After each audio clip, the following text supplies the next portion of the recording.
Today, we will be exploring your flaws.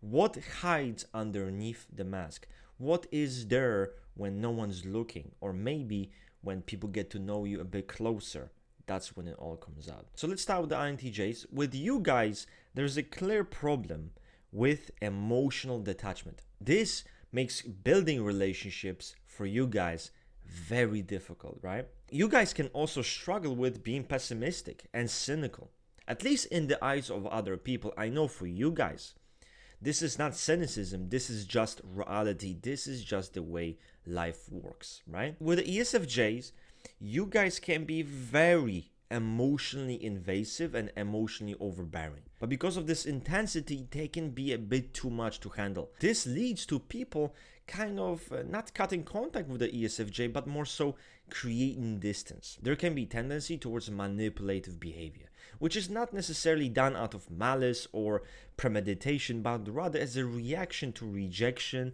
or being ignored, not feeling like your feelings are being reciprocated, and just feeling like you're not needed. Now, the ESTP, you guys struggle with this big time. You can be very insensitive and guarded. You have cynical approach to people, which obviously leads to you distrusting people. And of course, this leads to interpersonal issues, without a doubt. You guys can be a bit too selfish sometimes. And I know you will call it pragmatic, you'll call it practical, right? But you can be fixated on your own needs and your own satisfaction. Now, with the ENFPs, you guys are a bit difficult to figure out here. Your flaw is you lack the consistency within your relationships. You may come across as someone who's very charismatic, right? Very charming. Everyone likes you.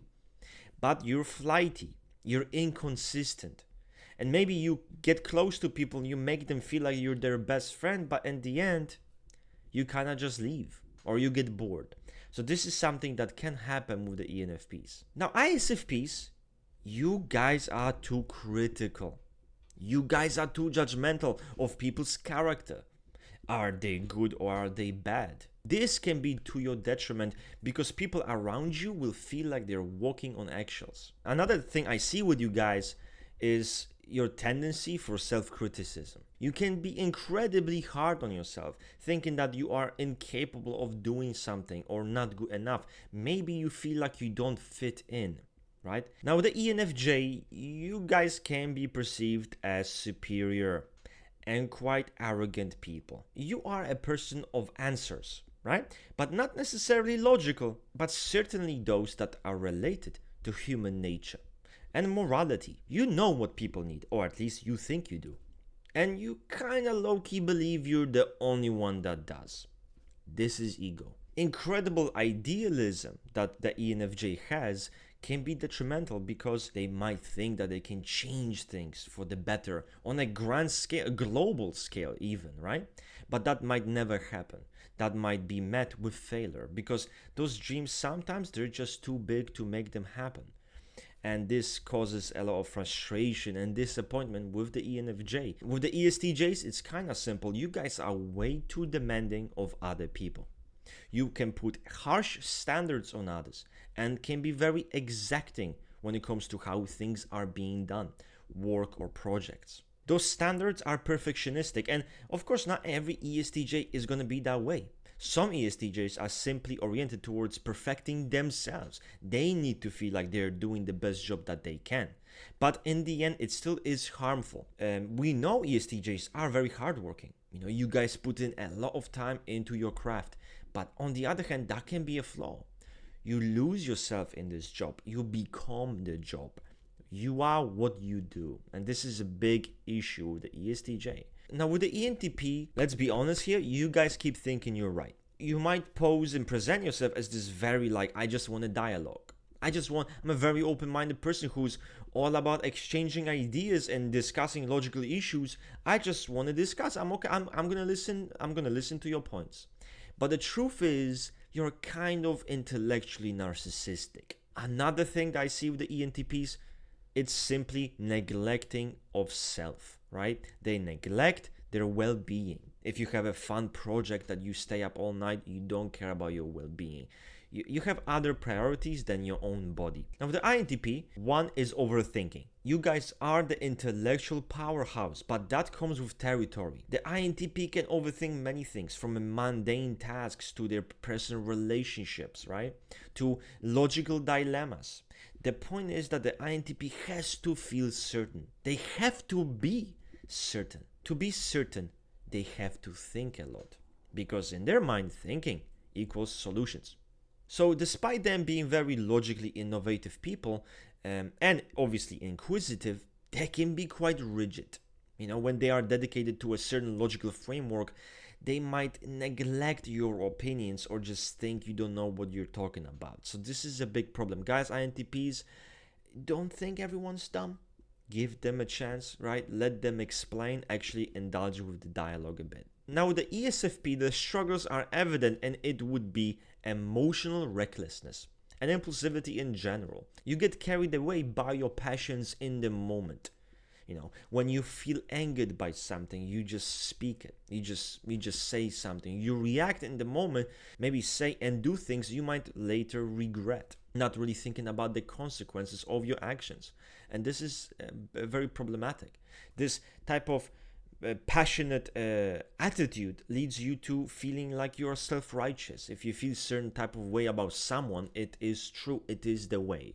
And that is pretty big flaw, because this is where you lose touch with rationality. For the INFPs, one of the hardest things for you guys to do is to cut people off. And specifically to cut people off you really like, or maybe even love. Even though you should leave them, even though you should cut them off because they are harmful to you, they're abusive, they're bad. You guys confuse confrontation and conflict with something bad.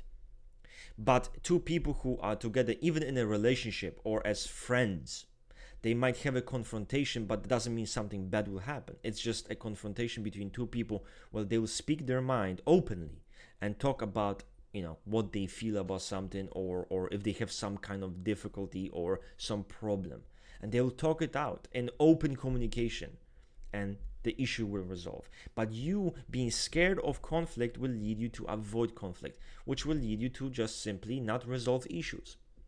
Basic issues, day-to-day issues that could have been resolved if you addressed them. Now with the INFJ, I think this whimsical, dreamy individual has no tolerance for the practical world. They see no value in it. They're not really adaptable in that regard either. The society we live in right now requires practical action. The INFJ is more interested in what lies beyond. Also, you guys have a hard time engaging in life. You are stuck dreaming and thinking and being mesmerized by your internal world that you forget to live. You forget to take opportunities as they come to you. With the ISFJ, you guys neglect your true needs and desires. You are kind, you are nice, you're compassionate, you make sure other people feel comfortable. But what about you? What about your true needs? Do you even know your true needs, right? And what about your tendency to suppress emotions? Anything that is negative or very uncomfortable, you just don't end up thinking about. The ISTP, kind of similar to the ESTP, you guys, insensitive is your second name. You think you're correct and other people are dumb. Not only that they're dumb, but they are also slow, fragile, and weak. So another thing I've noticed with you guys is that you are secretive and pretty private, right? And that in of itself isn't bad, but when it's taken to the extreme, it certainly is, because it's hard to connect with you. It's hard to really talk to you in a personal fashion when you don't allow anyone in. You are guarded, just like the ESTP, but even more so guarded from people, paranoid, right? Distrustful of people, and letting them in is very hard. ISTJs, I think you guys suffer from stubbornness. Then we have coldness. You can come across as aloof. You can come across as detached, which can make you look mean or can make you look insensitive to people and their emotions. So this is something that can cause you a lot of harm socially and in terms of like just, human emotions and interpersonal relationships. So anyway, guys, that's it from me for today. What do you think are the flaws of each and every MBTI type? Comment down below. Make sure to like and subscribe. I'm out. I'm Chaos, and I'm bouncing.